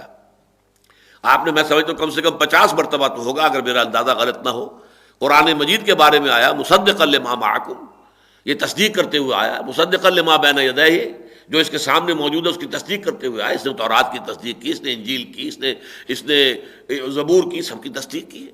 صحف ابراہیم تک کا ذکر کا موجود ہے, اگرچہ دنیا میں کہیں پہ ہمیں معلوم نہیں ہے کہ کوئی گروہ یا کوئی مذہب جو ہے کوئی صحیفے مانتا ہو یہ کہہ کر کہ یہ ابراہیم کے صحیفے ہیں. اگرچہ میرا گمان ہے کہ اپنشد جو ہیں ہندوؤں کے وہ صحف ابراہیم کی بگڑی ہوئی شکل ہے, لیکن وہ بھی ابراہیم کو بھول چکے ہیں. ابراہیم کا انہوں نے برہما بنا لیا, برہما کو وہ خدا بنا دیا. جیسے کہ عیسائیوں نے حضرت عیسیٰ کو خدا کا بیٹا بنایا, تو ظاہر بات ہے وہ ان سے آگے 2 ہاتھ آگے نکل گئے, انہوں نے حضرت ابراہیم کو خود خدا ہی بنا دیا, ابراہیم سے برہما بن گیا. بہرحال یہ دوسری بات ہے اور یہ اختلافی بات بھی ہے, اس میں ہو سکتا ہے کسی کو مجھ سے اختلاف ہو. تو یہاں فرمایا کہ لما آتیتکم, ہر نبی سے یہ کہا جا رہا ہے جب میں تمہیں دوں گا کتاب اور حکمت. ثم جاءکم رسول مصدق لما معکم, پھر آئے تمہارے پاس کوئی اور رسول جو تصدیق کرتے ہوئے آئے گا اس کی جو تمہارے ساتھ ہوگا. لتؤمنن بہ ولتنصرنہ, تم لازماً اس پر ایمان لاؤ گے اور لازماً اس کی مدد کرو گے. اب یہ میں نے بارہا عرض کیا ہے کہ عربی زبان میں اس سے زیادہ تاکید کا کوئی اسلوب ہے ہی نہیں. فعل مضارع سے پہلے لام مفتوح, لام زبر کے ساتھ, اور پھر آخر میں نون تشدید کے ساتھ. لَتُؤْمِنُنَّ بِهِ, تم لازماً ایمان لاؤ گے اس پر. یہ نہیں کہ کہہ دو کہ میں نہیں جانتا وہ کون تھا کون نہیں تھا, یا کون ہے کون نہیں ہے. وَلَتَنْصُرُنَّ, اور تم لازماً مدد کرو گے ان کی. اب اس کی سب سے نمایاں مثال ہمارے سامنے ویسے تو یہ نا کہ انبیاء اور رسولوں کی تاریخ پوری تو ہمارے پاس نہیں ہے. وَمِنْهُمْ مَنْ قَصَصْنَاهُمْ عَلَيْكَ مِنْ قَبْلُ وَمِنْهُمْ لَمْ نَقْصُصْهُمْ عَلَيْكَ, ان میں ایسے بھی بہت سے انبیاء اور رسول ہیں نبی کہ جن کے حالات ہم نے آپ کو قرآن میں سنائے ہیں, اور ایسے بھی بے شمار ہیں کہ جن کے حالات قرآن میں مذکور نہیں ہیں. اگر جیسا کہ کہا جاتا ہے, ایک روایت ہے کہ 1.25 لاکھ نبی آئے ہیں, تو قرآن مجید میں تو 30 سے زیادہ کے نام آپ کو نہیں ملیں گے. انڈر 30 ہے, 30 سے اوپر کا کوئی سوال نہیں ہے. اور رسول جو ہیں اگر آئے ہیں 313, تو قرآن مجید میں تو 7-8 کے سوا آپ کو نام نہیں ملے گا کسی رسول کا. تو یہ جو رسول آئے ان میں اور بہت سی مثالیں ایسی ہوں گی کہ ایک رسول کی زندگی ہی میں دوسرا رسول آ جائے, آ سکتا ہے. سورہ یاسین میں ہے, ہم نے 2 رسولوں کو ایک مرتبہ بھیجا. اذ ارسلنا الیہم اثنین, انہوں نے ان کو جھٹلا دیا. فکذبوہما فعززناہما بثالث, پھر ہم نے ان دونوں کو اور مزید اعزاز دیا تیسرے کے ذریعے سے. 3 رسول ایک وقت میں موجود ہو گئے. تو اسی طریقے سے ہمارے علم میں جو مثال ہے اس میں حضرت یحییٰ اور حضرت عیسیٰ. حضرت یحییٰ بڑے ہیں عمر میں, پہلے پیدا ہوئے ہیں. ان کی منسٹری جو کہلاتی ہے, یہ کرسچین اصطلاح منسٹری, یعنی ان کی جو نبوت کا دور ہے وہ پہلے شروع ہو چکا ہے. وعظ اور نصیحت, بپتسمہ دیتے تھے. یہ دریائے اردن جو ہے اس کے پانی سے لوگوں کو بپتسمہ دیتے تھے, بیپٹائز کرتے تھے پانی کے ساتھ. لیکن یہ کہ انہی کی زندگی میں حضرت عیسیٰ آ گئے. حضرت عیسیٰ کی انہوں نے تصدیق کی, اور جب حضرت عیسیٰ گئے ہیں ان کے پاس کہ میں بھی بپتسمہ لے لوں, تو ان کا تم تو اس لائق ہو کہ میں تم سے بپتسمہ لوں. یہ بڑی عمدہ پکچرز بھی بنی ہوئی ہیں حضرت عیسیٰ کی زندگی پر. اور میں کہیں کہیں جو ہے وہ گڑبڑ ہے, ورنہ اکثر و بیشتر جو ہے واقعتاً مجھے چونکہ زمانہ طالب علمی ہی سے یہ جو گاسپلز ہیں، خاص طور پر سینٹ میتھیو متی کی انجیل سے بہت گہرا شغف رہا ہے، اور میں سمجھتا ہوں کہ انسانی تاریخ میں مواعظ کا جہاں تک معاملہ، سرمنز، جتنے مؤثر سرمنز آپ کو متی کی انجیل میں ملیں گے دنیا میں کسی اور جگہ نہیں ملیں، کسی اور جگہ نہیں ملیں۔ سرمن، واعظ، انتہائی دل میں اتر جانے والی بات۔ وَقُلْ لَهُمْ فِي أَنفُسِهِمْ قَوْلًا بَلِيغًا، ایسی بات کہنی کہ جو دل کے اندر اتر جائے، ترازو ہو جائے تیر کی طرح۔ یہ کام ہے اصل میں واعظ کا، یہ جا کر سیدھا جیسے نشانے پر تیر لگتا ہے ایسے دل پر جا کر وہ بات لگے اور دل میں ایک رقت کی کیفیت پیدا ہو جائے۔ بہرحال اس میں جو ہے بار بار جو بات آتی ہے، حضرت یحییٰ علیہ السلام تصدیق کرتے ہیں حضرت عیسیٰ کی اور کہتے ہیں کہ میں تو اس کی جوتی کے تسمے باندھنے کے بھی قابل نہیں ہوں۔ حضرت مسیح کے لیے گویا کہ ایک کرائی فرام دی ولڈرنس، اور وہ اصل میں آنے والے کی راہ صاف کرنے کے لیے۔ اسی طرح حضرت مسیح کہہ کے گئے حضور کے بارے میں صلی اللہ علیہ وسلم، مجھے اپنے حواریین سے آپ نے کہا ہے اپنے آخری وقت میں، مجھے تم سے ابھی اور بھی بہت سی باتیں کرنی تھی لیکن تم ان کا تحمل نہیں کر سکو گے۔ جب وہ فارکلیت آئے گا، یہ پیریکلائٹوس اور پیریکلیٹوس اور پیراکلیٹ، یہ ایک لفظ کو ایسا چکر دیا انہوں نے، اس لیے کہ اس کا جو اصل معنی بنتے ہیں، جو اصل سریانی زبان میں منحمنہ کا لفظ آیا، منحمنہ، جو اصل میں محمد کا ہی جو ہے سریانی زبان کے اندر اس کو کہا جائے گا منحمنہ۔ آپ کو معلوم ہے ہمارے ہاں ایک صاحب ہیں عبدالعزیز خالد صاحب، اور وہ شاعر بھی ہیں، انکم ٹیکس آفیسر وغیرہ تھے، کمشنر بھی تھے، اور بڑے ثقیل الفاظ کے اندر وہ نظمیں کہتے ہیں، اور خاص طور پر چونکہ تورات اور عبرانی وغیرہ کے الفاظ کثرت کے ساتھ لاتے ہیں۔ منحمنہ، اب ہم تو جانتے ہی نہیں تھے منحمنہ کیا، کس بلا کا نام ہے۔ معلومات سرمیانی میں حضرت مسیح کی جو آئی ہے، انہوں نے جو خبر دی ہے، پیشن گوئی ہے حضور کی، وہ منحمنہ کے لفظ سے آئی ہے، تو اس کے معنی وہی ہے جو محبت کے۔ تو اسی طریقے سے فارقلیت کا لفظ جو تھا وہ تھا، لیکن ان کو انہوں نے بہت سے طریقے سے ادھر سے ادھر، ادھر سے ادھر توڑا مروڑا ہے، لیکن موجود ہے۔ وہ جب آئے گا تو تم سے وہ ساری باتیں کرے گا، یعنی ابھی 600 برس اور چاہیے نوع انسانی کی ذہنی پختگی کا، ابھی وہ مرحلہ نہیں آیا ہے کہ وہ ساری باتیں تم کو بتائی جا سکیں کہ جو بتائی جانی ہیں نوع انسانی کو۔ یہ 600 برس کے بعد تم عہد بلوغت کو پہنچو گے، اور پھر محمد الرسول اللہ صلی اللہ علیہ وسلم وہ سارے حقائق تمہارے سامنے بیان کریں گے۔ تو یہ پیشن گوئی موجود ہے۔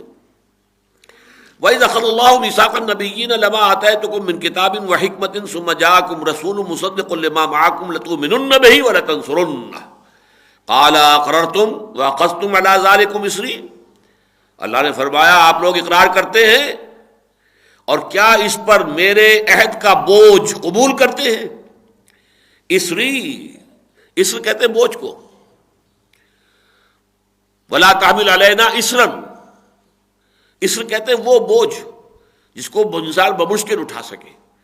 یہ بڑا بھاری بوجھ ہے جو میں تم پر ڈال رہا ہوں کہ تمہیں اپنے بعد آنے والے ہر نبی کی تائید کرنی ہے، یعنی اپنے پیروں سے یہ کہہ کر جانا ہے، انہیں بتا کر جانا ہے، انہیں باخبر کر کے جانا ہے کہ میرے بعد نبی آئیں گے، فلاں نبی آئیں گے، یہ تمہارے فرائض میں شامل ہے۔ یہ ہے وہ شے جس کو میں کہتا ہوں کہ دلیل کے اعتبار سے سب سے بڑی دلیل تو یہ ہے، کیا قرآن مجید میں کہیں حضور کی طرف سے قرآن میں یا کسی حدیث میں کوئی پیشن گوئی اپنے آنے والے بعد میں آنے والے کسی نبی کی ہے؟ اگر نہیں ہے، اور اگر واقعتاً کوئی نبی تھا، امکانی درجے میں کہہ رہا ہوں بالفرض، تو پھر گویا کہ اس عہد کی خلاف ورزی کی محمد نے صلی اللہ علیہ وسلم، جس کا کہ کوئی امکان نہیں ہے کہ حضور اپنے اللہ تعالیٰ کے ساتھ کیے ہوئے عہد کی خلاف ورزی کریں۔ یہ سب سے بڑی دلیل میرے نزدیک بنتی ہے۔ جب قرآن میں کوئی ذکر نہیں ہے حضور کے بعد کسی آنے والے نبی کا، یہ سب مانیں گے؟ یا تو یہ قادیانی کہیں کہ یہ قرآن جو ہے اس میں تحریف ہو گئی ہے، اس میں کہیں پیشن گوئی تھی وہ ختم کر دی ہے، جیسے بعض جو غالی شیعہ ہیں وہ کہتے ہیں کہ امامت علی کا جو تھا تصور قرآن مجید میں آیات تھیں اور صورتیں بھی تھیں اور یہ تھیں، وہ سب ختم کر دی گئی۔ یہ عام شیعہ جو ہیں ان کا یہ آفیشیل ورژن نہیں ہے، ان کا اعتقاد جس کو بیان کرتے ہیں وہ یہ نہیں ہے، لیکن کچھ ہے غالی قسم کے لوگ، جذباتی قسم کے لوگ، واعظ قسم کے لوگ، ان کے جو بھی ذاکر قسم کے لوگ ہوتے ہیں وہ ایسی باتیں کرتے ہیں۔ اسی طریقے سے کوئی کہہ سکتا ہے، لیکن قادیانیوں میں کوئی نہیں ہے جس نے یہ کہا کہ قرآن میں تحریف ہوئی ہے۔ قرآن میں تحریف نہیں ہوئی ہے تو اگر نبوت کا کوئی دروازہ کھلا تھا تو حضور نے کیوں نہیں بتایا؟ جبکہ قرآن مجید کہہ رہا ہے کہ یہ تمہارے ذمے ہے، ہر نبی کے ذمے ہے کہ وہ اپنی امت کو باخبر کر کے جائے۔ قال اقررتم، تم نے اقرار کیا یا نہیں؟ واخذتم علی ذلکم اسری، اور اس پر میرا بار عہد تم نے قبول کیا کہ نہیں؟ قالوا اقررنا، انہوں نے کہا ہم نے اقرار کیا۔ قالوا بلا، جیسے کہ سورہ اعراف میں آیا ہے الست بربکم قالوا بلا، قال فاشهدوا وانا معكم من الشاهدين، تب اللہ نے فرمایا اچھا پھر اب گواہ رہنا اور میں بھی تم پر گواہ ہوں، میں بھی دیکھتا رہوں گا، نگرانی کروں گا کہ تم اپنے اس قول کی، اپنے اقرار کی پابندی کرتے ہو یا نہیں کرتے۔ فمن تولى بعد ذلك، جو کوئی بھی اس کے بعد روگردانی کرے گا، رخ موڑے گا، پیٹھ موڑے گا، فمن تولى بعد ذلك فاولئک هم الفاسقون، تو پھر وہ فاسقین میں سے اس کا شمار ہوگا، پھر وہ ہمارے نافرمانوں اور ناہنجاروں میں شمار کیا جائے گا، وہ ہمارا نبی اور رسول نہیں ہوگا، یا نبی اور رسول کے حواری یا صحابہ میں شمار ہونے کے قابل نہیں ہوگا۔ یہ دو آیتیں جو آئی ہیں یہاں، میں ذرا وہ آیتیں بھی آپ کو پڑھ کر سنا دوں جو سورہ احزاب میں آئی ہیں۔ وَإِذْ أَخَذْنَا مِنَ النَّبِيِّينَ مِيثَاقَهُمْ، اور یاد کرو جبکہ ہم نے اس آیت نمبر 7 اور 8 ہے سورہ احزاب کی، یاد کرو جبکہ ہم نے نبیوں سے ان کا میثاق لیا تھا، وَمِنْ کا، اور نبی آپ سے بھی لیا تھا۔ اب دیکھیے یہاں پہ سب سے پہلے حضور کا نام لیا جا رہا ہے، وَمِنْ کا وَمِنْ نُوحٍ وَإِبْرَاهِيمَ وَمُوسَىٰ وَعِيسَىٰ ابْنَ مَرْيَمَ، آپ سے بھی لیا تھا، ہم نے نوح سے لیا تھا، ابراہیم سے لیا تھا، موسیٰ سے، عیسیٰ ابن مریم سے لیا تھا، وَأَخَذْنَا مِنْهُمْ مِيثَاقًا غَلِيظًا، اور سب سے ہم نے بڑا گاڑھا میثاق لیا تھا۔ یہ لفظ بھی ان لوگ الفاظ میں سے نوٹ کر لیجئے جو عربی میں آتے ہیں تو کچھ اور مفہوم ہے، اور اردو میں ہم وہی لفظ استعمال کرتے ہیں تو مفہوم بدل جاتا ہے۔ اردو میں غلیظ کا لفظ آتا ہے گندی شے، بری شے، غلیظ۔ عربی میں اس کے یہ معنی نہیں ہے، ہرگز نہیں ہے۔ غلیظ کہتے ہیں گاڑھی شے، مضبوط شے، غلیظ۔ اللہ نے میں نے ان سے لیا، وَأَخَذْنَا مِنْهُمْ مِيثَاقًا غَلِيظًا لِيَسْأَلَ الصَّادِقِينَ عَنْ صِدْقِهِمْ، تاکہ اللہ تعالیٰ پھر محاسبہ کرے سچوں سے ان کی سچائی کا، اور یہاں گویا کہ محذوف ہے وَالْكَاذِبِينَ عَنْ كِذْبِهِمْ، اور جو جھوٹے ہوں گے ان کے جھوٹائی، ان کے جھوٹ کا بھی محاسبہ کرے گا۔ وَعَدَّ لِلْكَافِرِينَ عَذَابًا أَلِيمًا، اور کافروں کے لیے، منکروں کے لیے، ناقدروں کے لیے، ناشکروں کے لیے تو اس نے ایک دردناک عذاب فراہم کر رکھا ہے۔ اب یہ کہ میثاق کیا تھا اس کا ذکر یہاں نہیں کیا، اس لیے یہ سن 5 میں نازل ہو رہی ہے سورہ احزاب، لیکن اس کی نسبت دیکھیے، سورہ احزاب ہی میں وہ آیت ہے جس میں ختم نبوت کا اعلان ہے۔ ما کان محمد ابا احد من رجالکم ولکن رسول اللہ وخاتم النبیین، اس مناسبت سے اس صورت میں میثاق النبیین کا تذکرہ دوبارہ لایا گیا، ورنہ اس کانٹیکسٹ میں جو یہ سورہ مبارکہ کے مضامین کا معاملہ ہے اور اس میں جو اس کا رکوع اول ہے، اس میں یہ مضمون جو ہے کسی طرح سے سمجھ میں نہیں آ رہا تھا، خود میرے کبھی اس کی کوئی خاص لنک سمجھ میں نہیں آیا تھا، لیکن یہ کہ اب بات واضح ہو رہی ہے کہ در حقیقت اسی سورہ مبارکہ میں ختم نبوت کا اعلان والی آیت ہے۔ ما کان محمد ابا احد من رجالکم ولکن رسول اللہ وخاتم النبیین، اسی حوالے سے یہ میثاق النبیین کا یہاں حوالہ دیا، لیکن یہاں وہ میثاق کیا تھا اس کو واضح اس لیے نہیں کیا کہ اس سے 2 سال پہلے یہ آیت نازل ہو چکی ہے جو اس وقت ہم پڑھ رہے ہیں۔ وَإِذْ أَخَذَ اللَّهُ مِيثَاقَ النَّبِيِّينَ لَمَا آتَيْتُكُم مِّن كِتَابٍ وَحِكْمَةٍ ثُمَّ جَاءَكُمْ رَسُولٌ مُصَدِّقٌ لِّمَا مَعَكُمْ لَتُؤْمِنُنَّ بِهِ وَلَتَنصُرُنَّهُ قال اقررتم واخذتم على ذلكم مصری قالوا اقررنا قال فاشهدوا وانا معكم من الشاهدين فمن تولى بعد ذلك فاولئك هم الفاسقون افغیر دین اللہ یبغون۔ اب یہ پھر اصولی باتیں ہیں جو دعوت کی طرف جا رہی ہیں۔ یہود اور نصارہ ان میں کوئی خیر تھا تو اس کا تذکرہ بھی ہو گیا، شر تھا اس کا تذکرہ بھی ہو گیا، خاص طور پر یہودیوں کی تحریف جو انہوں نے کتاب میں کی ہے اس کا تذکرہ ہو گیا، خاص طور پر عیسائیوں نے حضرت عیسیٰ علیہ السلام کو جو الوہیت میں شریک کر کے حماقت کی اور غلطی کی اس کا تذکرہ ہو گیا۔ اب یہاں پر ایک داعیانہ انداز میں بات ہو رہی ہے۔ افغیر دین اللہ یبغون، کیا یہ لوگ اللہ کے دین کے سوا کوئی اور دین اختیار کرنا چاہتے ہیں؟ اللہ کے دین سے مراد کیا؟ اللہ کو حاکم مانو، مطاع مطلق مانو، ان الحکم الا للہ، اور یہ کہ اس کے تحت اپنی پوری زندگی دے دو، یہ دین اللہ ہے۔ اذا جاء نصر اللہ والفتح ورأیت الناس يدخلون فی دین اللہ افواجا، اسی معنی میں لوگ جو ہے فوج در فوج اللہ کے دین میں داخل ہو رہے تھے۔ ہم مانتے ہیں اللہ کو، وہ ایک ہے، اکیلا ہے، ہم مانتے ہیں محمد کو، وہ اللہ کے رسول ہے، اللہ کے نمائندے ہیں، اور ہم نے اطاعت قبول کر لی اللہ کے اور اس کے رسول کی۔ تو فرمایا افغیر دین اللہ یبغون وَلَهُ أَسْلَمَ مَنْ فِي السَّمَاوَاتِ وَالْأَرْضِ طَوْعًا وَكَرْهًا وَإِلَيْهِ يُرْجَعُونَ، حالانکہ اسی کے سامنے سر بسجود ہے، اسی کے سامنے سر جھکائے ہوئے ہیں، سر اطاعت خم کیے ہوئے ہیں وہ سب جو آسمانوں میں ہیں اور جو زمین میں ہیں، طوعا و کرہا، چاہے دلی آمادگی کے ساتھ اور چاہے جبری مجبوری طور پر۔ یہ پوری کائنات میں سورج جو ہے وہ کس کا حکم مان رہا؟ اللہ کا مان رہا ہے۔ طاعون و کرہن، جو نظام بنا دیا اس کے لیے، جو قانون بنا دیا ہے اس کے مطابق وہ ہے، اپنا کام کر رہا ہے۔ اس کے بھی دو جو ہے وہ گردشیں ہیں، اس کی جو محوری گردش بھی ہے اور اس کی دوری گردش بھی ہے، لگا ہوا اس کام کے اندر۔ زمین کے لیے جو ہے معین وہ زمین کر رہی ہے، یہ اللہ تعالیٰ کے سامنے گویا کہ سر اطاعت خم کیے ہوئے ذی شعور ہستیوں میں سے ملائکہ ہیں، اللہ کے سامنے سر تسلیم خم کیے ہوئے، طوعا و کرہا وإلیہ یرجعون، اور بالآخر اسی کی طرف لوٹا دیے جائیں گے۔ قل آمنا باللہ، اب یہ آیت جو آ رہی ہے طویل، یہ تقریباً وہی ہے جو 16ویں رکوع میں سورہ بقرہ میں آئی ہے بہت تفصیل کے ساتھ، اور وہ یہ کہ ہم یہ بھی اس دعوت کی حکمت کا ہے کہ وہ تعصب سے ہٹ کر، بھئی ہم تو موسیٰ کو بھی مانتے ہیں، عیسیٰ کو بھی مانتے ہیں، ابراہیم کو بھی مانتے ہیں، ہم تو سب کو مانتے ہیں، اور ہم تو تورات کو بھی مانتے ہیں، انجیل کو بھی مانتے ہیں، صرف یہ ہے کہ تم نے اس میں کچھ گڑبڑیں کر دی ہیں، ورنہ تورات اللہ کی کتاب تھی اور انجیل بھی اللہ کی کتاب تھی۔ یہ ہمارا انداز ہے۔ قل آمنا باللہ، کہیے ہم ایمان لائے اللہ پر، وما انزل علینا، اور اس پر بھی جو ہم پر نازل کیا گیا قرآن حکیم، وما انزل علی ابراہیم و اسماعیل و اسحاق و یعقوب والاسباط وما اوتی موسیٰ و عیسیٰ والنبیون من ربہم۔ بالکل اسی طریقے سے یہ آیت جو ہے سورہ بقرہ کے 16ویں رکوع میں، جس پر کہ تقریباً یہ سمجھیے کہ پہلا پارہ ختم ہو رہا ہے، وہاں پہ یہ الفاظ موجود ہیں۔ ہم ایمان رکھتے ہیں اللہ پر بھی، اور اس پر بھی جو ہم پر نازل کیا گیا، اور اس پر بھی جو نازل کیا گیا ابراہیم پر اور اسماعیل پر اور اسحاق پر اور یعقوب پر، والاسباط، اور ان کی اولاد پر، وما اوتی موسیٰ و عیسیٰ، اور جو کچھ دیا گیا موسیٰ کو اور عیسیٰ کو، اس لیے کہ حضرت موسیٰ اور یعقوب کے درمیان بھی آخر ایک نبی کو تو ہم جانتے ہیں، حضرت یوسف علیہ السلام، تو نبی کو وحی تو یقیناً آئی ہے، چاہے اس کا کوئی صحیفہ موجود ہے یا نہیں ہے، لیکن وحی کے بغیر تو نبی نہیں ہوتا، اور ہو سکتا ہے اور بھی کوئی نبی ہوں جن کا تذکرہ قرآن نے نہ کیا ہو۔ آخر حضرت یوسف کے اور حضرت موسیٰ کے درمیان تقریباً 400 برس کا فصل ہے، تو اس میں کیسے ہو سکتا ہے کہ نبی نہ آئے ہو؟ وہ اسباط میں لے آئے، جو کچھ کے نازل کیا گیا ابراہیم پر۔ اب ابراہیم وہ ہے کہ جس پر جا کر یہ تینوں مذہب جڑ جاتے ہیں، ہمارے بھی حضور کے جد امجد ابراہیم، اور یہودیوں اور عیسائیوں کے لیے بھی حضرت ابراہیم علیہ السلام ہی کی نسل سے یہ بنی اسرائیل جو ہے یہ قوم بنی، اور اس میں انبیاء آئے، اور اسی کی آخری کڑی حضرت عیسیٰ ہیں۔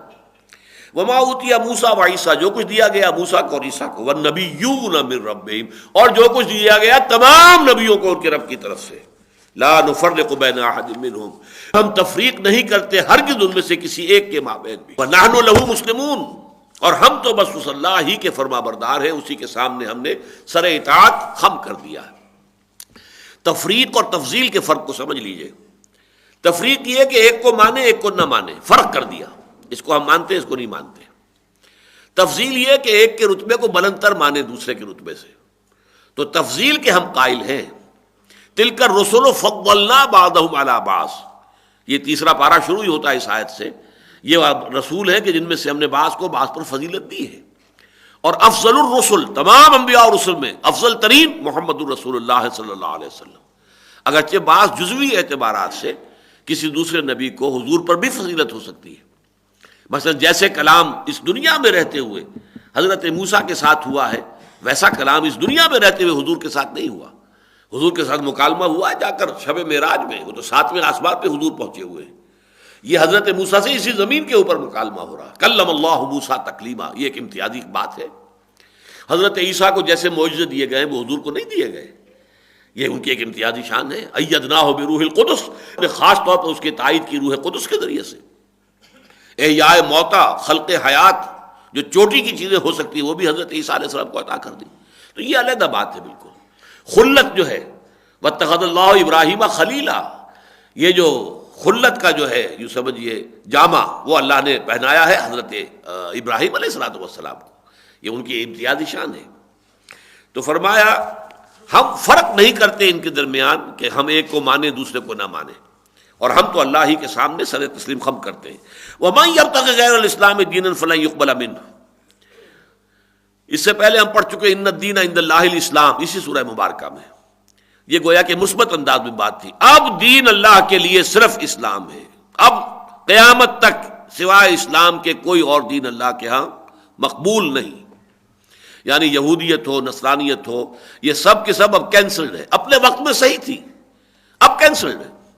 اب تو اگر کسی کو اللہ تعالیٰ کے ہاں نجات کا امیدوار بننا ہے تو کوئی چارہ کار نہیں اس کے سوا کہ وہ اس دروازے سے داخل ہو، اور وہ نبوت محمدی کا دروازہ ہے، قرآن کے سائے میں آئے اور نبوت محمدی کے دروازے سے داخل ہو۔ وَمَن يَبْتَغِ غَيْرَ الْإِسْلَامِ دِينًا فَلَن يُقْبَلَ مِنْهُ، جو کوئی چاہے گا اسلام کے سوا کوئی دین اختیار کرنا، وہ اس کی طرح جانب سے قبول نہیں کیا جائے گا۔ وَهُوَ فِي الْآخِرَةِ مِنَ الْخَاسِرِينَ، اور وہ آخرت میں نہایت خسارہ پانے والوں میں سے ہوگا۔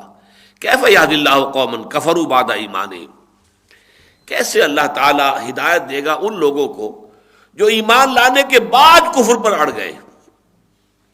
یہ ایمان لانے کے بعد کفر پر اڑ گئے، اس کا ایک تو ہے تاریخی پس منظر۔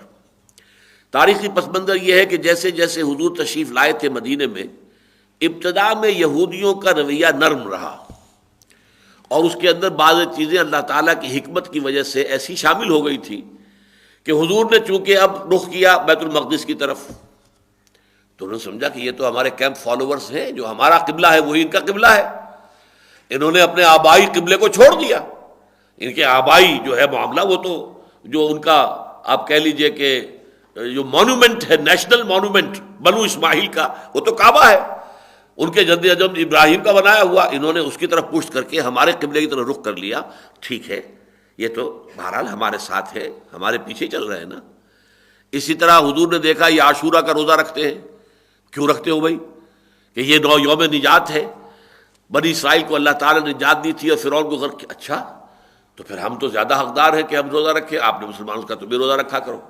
یہ کچھ ایسی چیزیں تھیں، اور پھر جو معاہدے کیے یہود کے ساتھ، تو شروع میں ان کے لوگوں نے کچھ کہنا شروع کیا، اس طرح کی ایمبیویلنس جس کو کہتے ہیں۔ ہاں ٹھیک ہے، یہ باتیں جو محمد کہہ رہے ہیں صحیح ہیں، واقعی ہے، بات صحیح ہے، یہی معلوم ہوتی ہے، اگرچہ کھل کر ایمان نہیں لائے۔ لیکن اب جیسے جیسے حضور کو تمکن حاصل ہوا، اور پھر سب سے بڑا معاملہ یہ ہوا کہ جب قبلہ بدل گیا، تحویل قبلہ کے بعد اب آگ لگ گئی ان کے اندر کہ یہ تو کوئی بالکل نیا معاملہ اب ہے، یہ ہمارا سلسلہ منقطع ہو گیا ہے۔ اب اس کے بعد انہوں نے وہ کفر جو ہے اس کے اوپر جزم اختیار کر لیا، وہ گویا کہ وہاں جامد ہو کر رہ گئے اس پر۔ تو ایک تو اس کا تاریخی پس منظر ہے، اور ایک ہے باطنی پس منظر۔ دلوں میں ان کے علماء پہچان چکے تھے یہ محمد اللہ کے رسول ہیں، یعرفونہ کما یعرفون ابناءہم، تو دل کا ایمان موجود تھا لیکن زبان سے کفر کر رہے تھے۔ یہ کفروا بعد ایمانہم، جبکہ ان کے دل ایمان لا چکے ہیں لیکن وہ کفر کر رہے ہیں۔ اس کی مثال سورہ نحل کے اندر، سورہ نمل میں موجود ہے، وَجَحَدُوا بِهَا وَاسْتَيْقَنَتْهَا أَنفُسُهُمْ ظُلْمًا وَعُلُوًّا، انہوں نے انکار کیا اس کا، اگرچہ ان کے دل جو تھے، ان کے نفس یقین کر رہے تھے کہ بات صحیح ہے، لیکن ظلم اور زیادتی کی بنیاد پر انہوں نے انکار کیا۔ ہوتا یہ ہے کہ آپ دل میں کبھی کوئی بحث مباحثہ ہو رہا ہے آپ کا کسی کے ساتھ، تو آپ دل میں قائل ہو گئے کہ اس کی بات صحیح ہے، دلیل اس نے بہت وزنی دی ہے۔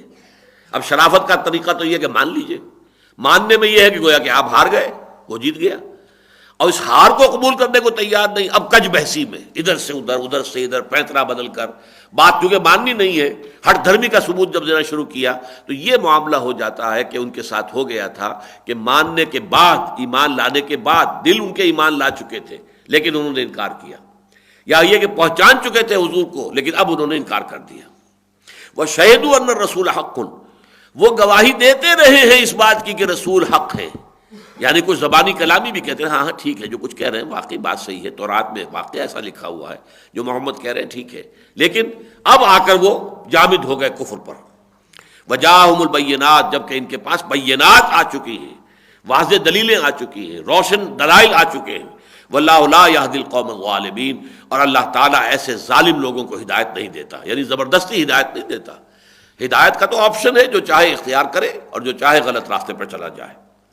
اولئک جزاؤہم ان علیہم لعنۃ اللہ والملائکۃ والناس اجمعین، یہ بھی تقریباً وہی الفاظ ہیں جو سورہ بقرہ کے 19 رکوع میں آپ کو ملیں گے۔ یہ وہ لوگ ہیں کہ ان کا بدلہ ایک ہی ہے، اور وہ یہ ہے کہ ان پر اللہ کی اور فرشتوں کی اور تمام انسانوں کی لعنت ہے، خالدین فیہا، اور اس لعنت کے اندر وہ رہیں گے ہمیشہ ہمیش، لا یخفف عنہم العذاب ولا هم ینظرون، اب ان کے میں سے کسی کے بارے میں نہ تو عذاب میں کمی کی جائے گی نہ کوئی مہلت دی جائے گی۔ الا الذین تابوا من بعد ذلک، سوائے ان کے جو اس کے بعد توبہ کی روش اختیار کر لیں، واصلحوا، اور اپنے عمل کی اصلاح کر لیں، فإن اللہ غفور الرحیم، تو یقیناً اللہ تعالیٰ غفور الرحیم ہے۔